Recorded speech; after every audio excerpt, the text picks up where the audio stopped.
Hello everyone, आज हम class 7 की संस्कृत की बुक में से चतुर्थ पाठ पढ़ेंगे, जिसका नाम है हास्य बाल कवि सम्मेलनम, अर्थात हास्य बाल कवि सम्मेलन। इस पाठ में हम देखेंगे कि 4 बाल कवि हैं जो अलग अलग वेशभूषा को धारण करके मंच पे बैठे हैं। सब अपने अपने विचारों के अनुसार लोगों को कविता सुना रहे हैं। तो हम पाठ को आगे लेके चलेंगे। विविध वेशभूषा धारिण चत्वार बाल कवय मंचस्य उपरि उपविष्टा सन्ति। विविध अनेक प्रकार वेशभूषा, अनेक प्रकार के वस्त्रों को धारण करके 4 बाल कवि मंच के ऊपर बैठे हैं। अदर श्रोता, और उस मंच के नीचे श्रोता सुनने वाले हास्य कविता श्रवण, हास्य कविता को सुनने वाले उत्साहित उत्सुका संति उत्साहित हैं, अर्थात नीचे सुनने वाले श्रोता बैठे हैं जो हास्य बाल कवियों की कविता को सुनने के लिए उत्साहित हैं। कोलाहलम च कुर्वन्ति, और वो क्या कर रहे हैं, शोर कर रहे हैं। तो ये बच्चों आप चित्र देख रहे हो जिसमें मंच है, मंच के ऊपर 4 बाल कवि बैठे हैं जो कि अलग अलग वेशभूषा को धारण किए हुए हैं, और मंच का संचालन करने वाला भी खड़ा है। नीचे मंच के नीचे श्रोता सुनने वाले लोग बैठे हैं और वह शोर कर रहे हैं।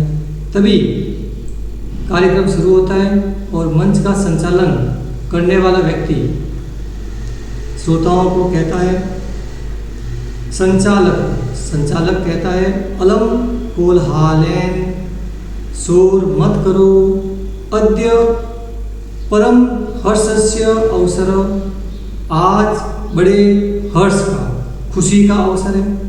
यदा का मतलब होता है कि अस्मिन कवि सम्मेलने, इस कवि सम्मेलन में काव्य हंतार का मतलब होता है कविता का हरण करने वाला, अर्थात कविता को खराब करने वाला।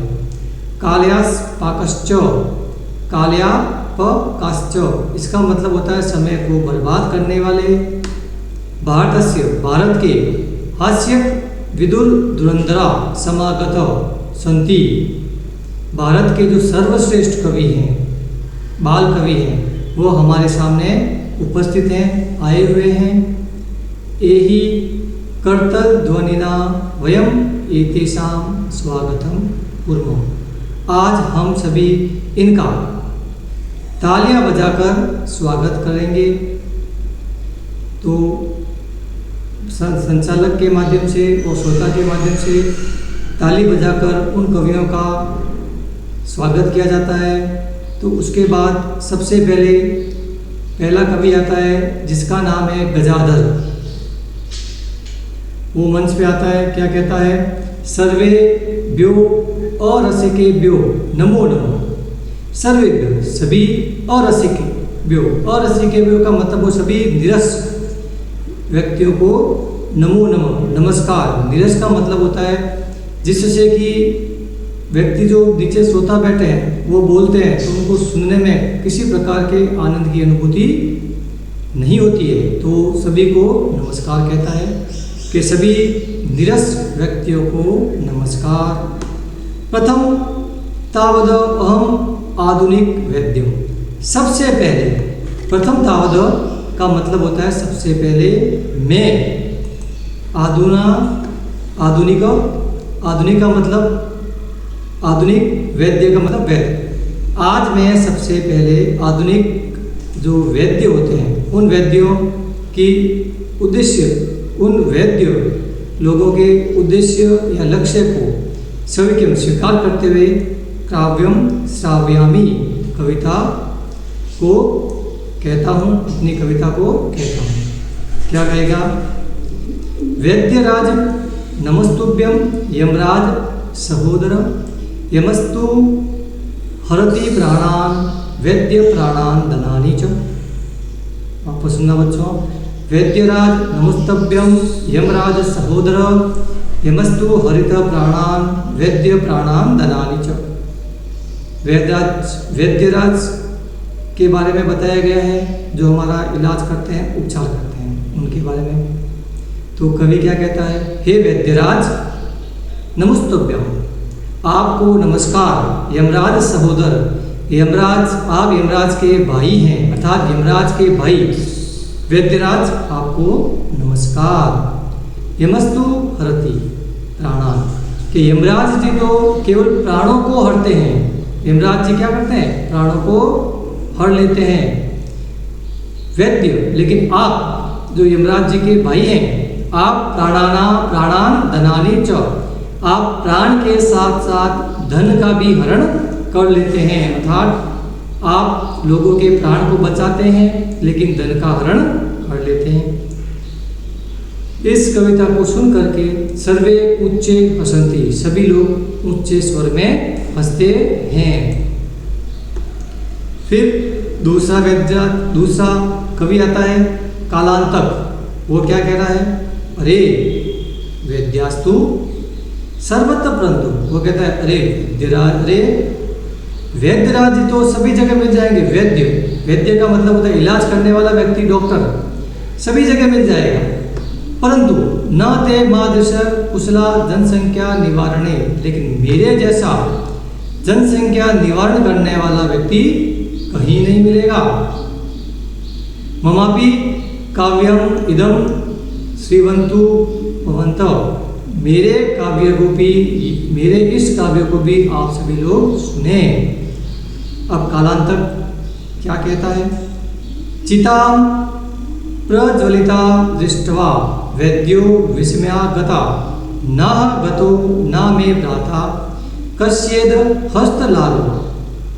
जब वैद्यराज जी, अब पहले कवि ने वैद्यराज जी के बारे में बताया था, अब दूसरा कवि क्या कहता है, चिता को जलता हुआ देख करके, चिता प्रज्वलिता का मतलब होता है जलता हुआ देख करके, चिता को जलता हुआ देख करके वैद्यराज जी होते हैं, वो आश्चर्यचकित रह जाते हैं।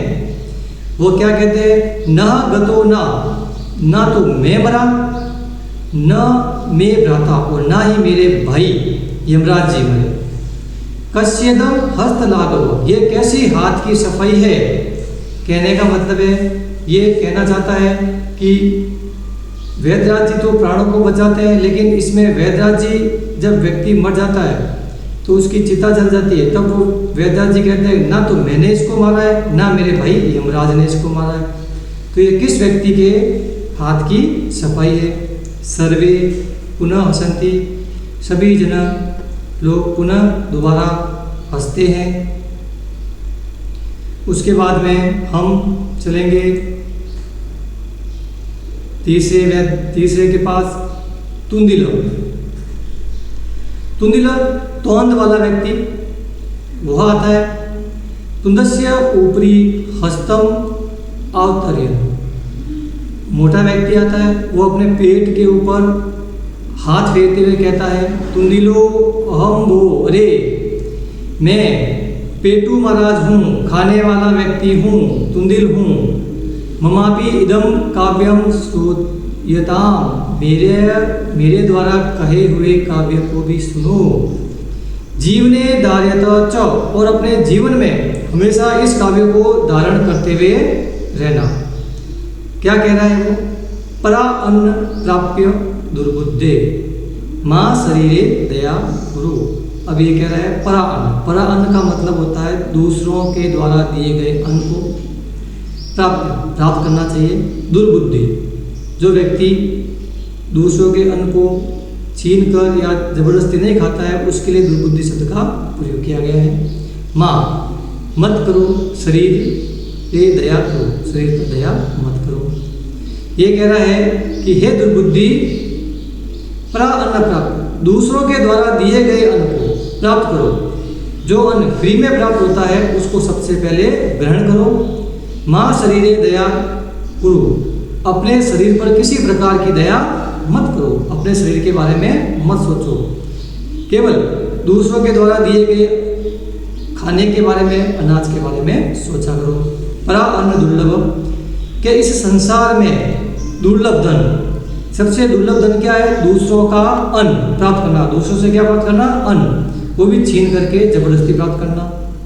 लोके शरीराणी पुनः पुनः, ये कह रहा है कि संसार में शरीर बार बार मिल जाएगा, लेकिन दूसरों के द्वारा प्राप्त हुआ अनाज बार बार नहीं मिलेगा। अर्थात भोजन करो, फुल करो, ढाप के करो, आराम से करो। आगे, सर्वे पुनः अट्टहासं कुर्वन्ति, सभी लोग अट्टहास करते हैं, जोर जोर से हंसते हैं। उसके बाद चार्वाका आते हैं, अगला कवि, वो क्या कह रहा है? आम आम, सही है, हाँ हाँ, शरीरस्य पोषण सर्वथा उचितमेव, शरीर का पोषण करना सर्वथा उचित है, सही है। वो तुंदिल को कहता है कि आप जो कह रहे हो वो सही है कि शरीर का पोषण करना चाहिए, उसके लिए भोजन की आवश्यकता पड़ती है। लेकिन भोजन करने के लिए यदि धनम नास्ति, यदि धन ही नहीं होगा तो भोजन कैसे किया जाएगा? इसके लिए वो क्या कह रहा है?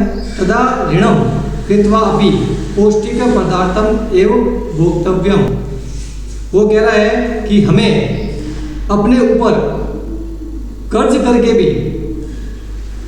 करके पैसे लेकर के भी पौष्टिक भोजन प्राप्त करना चाहिए। अर्थात हमें अपने ऊपर पैसे करके दूसरे लोगों से उधार लेकर, ब्याज पे लेकर भी भोजन करना चाहिए। व्यक्ति पर हमेशा ऋण होना चाहिए। तथा कथ्यति, और वो कहता है चार्वाक कवि। कौन कहता है? चार्वाक कवि, क्योंकि इसमें जो चार कवि हैं, चारों कवि का संबंध एक दूसरे से है, तो इसमें वो चार्वाक कवि क्या कहते हैं? या जीविते सुखम जीवेद ऋणम कृत्वा कृत वेद, वो कह रहा है कि जीवन में जब तक जीवित हैं तब तक सुखपूर्वक अपना जीवन यापन करना चाहिए। हम जी रहे हैं तो हमें अपना जीवन सुखपूर्वक प्राप्त करना चाहिए। ऋणम कृत्वा कृत वेद, अपने ऊपर चाहे कर्ज ले लो लेकिन जीवन जीना चाहिए, वो भी घी पी करके, दूसरों का माल हड़प करके। तो इसमें ये कह रहा है कि व्यक्ति को अपने जीवन जब तक जीता है तब तक सुख से जीवन जीना चाहिए। और वो भी जीवन कैसा होना चाहिए? ऋण के ऊपर होना चाहिए। लोगों से ब्याज से पैसे लो और घी पियो और मजे करो। घी पीने का मतलब है कि खूब आराम से, आसानी से भोजन को प्राप्त करना। श्रोता, सभी श्रोता, त्रही ऋणस्य प्रत्यर्पण कथम, तो सभी श्रोता सुनने वाले होते हैं, वो चार्वाक से कहते हैं तो बताइए कि ऋण कैसे दिया जाए, अर्थात जो हम दूसरों से कर्ज लेते हैं उन रुपयों को वापस कैसे दिया जाए। तो चार्वाक कहता है श्रूयताम मम अवशिष्ट काव्यम, अब मेरे इस विशेष पंक्ति को सुनना। घृत पीत्वा, घी पी करके, समम कृत्वा, परिश्रम करके, ऋणम प्रत्यर्पयते जना, अर्थात अपने ऊपर जो कर्ज है उस कर्ज को घी पी करके, मतलब आसानी से भोजन करके, आनंदपूर्वक भोजन करके और परिश्रम करके ऋण को उतारना चाहिए। काव्य पाठ श्रवणेय, इस काव्य पाठ के श्रवण को सुन करके उत्प्रेरित, मंच के नीचे एक बालक होता है और उत्प्रेरित होता है। एक बालक आशु कविता, छोटी सी कविता की रचना करता है, हास्यपूर्वक च श्राव्यते, और वो हंसते हुए उस कविता को सुनाना चाहता है। और छोटा बालक क्या सुनाएगा, आप भी सुनना। बालक कहता है श्रूयताम श्रूयताम, वो अरे मेरे को सुनो, ममापि काव्यम, मैं भी एक कविता कहूँगा। सबसे पहले वो इन बालकों के बारे में बता रहा है कि आपस में इनका क्या संबंध है। गजाधरम कवि, कवि गजाधर चेव तुंदिलम, लोभी लालची, भोजन के लालची तुंदिल। भोज्यो लोलुपम, भोजन के लालची, भोजन का लालच करने वाले तुंदिल कवि। कालांतक तथा वैद्य, और वैद्य रूपी कालांतक कवि। चार्वाक च नमाम्यहम्, और चार्वाक कवि, इन सभी को मेरा नमस्कार। वापस सुनना बेटा। गजाधरम कविम चेव तुंदिलम भोज्य लोलुपम कालांतकम तथा वेद्यम चार्वाकम च नमाम्यहम्। काव्यम श्रावित्वा हा हा हा इति कृत्वा हसति। काव्य, उस बालक की कविता को सुन करके, काव्य को सुन करके सभी लोग हा हा हा हंसते हैं ऊंचे स्वर में। अन्य चा अपि हसति, और अन्य लोग भी हंसते हैं। पहला तो कविता कहने वाला बालक हंसता है जोर जोर से, फिर उसके पीछे पीछे दूसरे भी हंसते हैं। सर्वे गृहम गच्छन्ति, सभी लोग घर पे चले जाते हैं। तो बच्चों, आज ये पाठ का हिंदी अनुवाद पूर्ण हुआ। अब हम इस पाठ के शब्दार्थ देखेंगे, उनके अर्थों को समझेंगे। शब्दार्थ। अध, अध का मतलब होता है नीचे, कोलाहलम शोर। काव्य अंतारम, काव्य को नष्ट करने वाले। काल यापका, समय बर्बाद करने वाले। धुरंधरा, अग्रणी या श्रेष्ठ, यही आए या आइए। करत, करत ध्वनि नाम, तालियों से। अरसी केव्य, निरस जनों को। स्वकीयम, अपने आप। माँ दिशा, मेरे जैसे। हस्तलाघवम, हाथ की सफाई। तुंदस्य, तोंद के। अवतार्यन, तोंद के ऊपर हाथ फेरता हुआ। धार्यताम, धारण करें। पराअन्नम, दूसरों के अन्न को पौष्टिक पुष्टि देने वाला। प्रत्यर्पण, लौटाना। संधि होगी प्रतिप्लस अर्पण। अवशिष्ट, बचा हुआ। उत्प्रेरित, प्रेरित होकर के। साव्यति, सुनाता है। भोज्य लोलुपम, खाने का लोभी।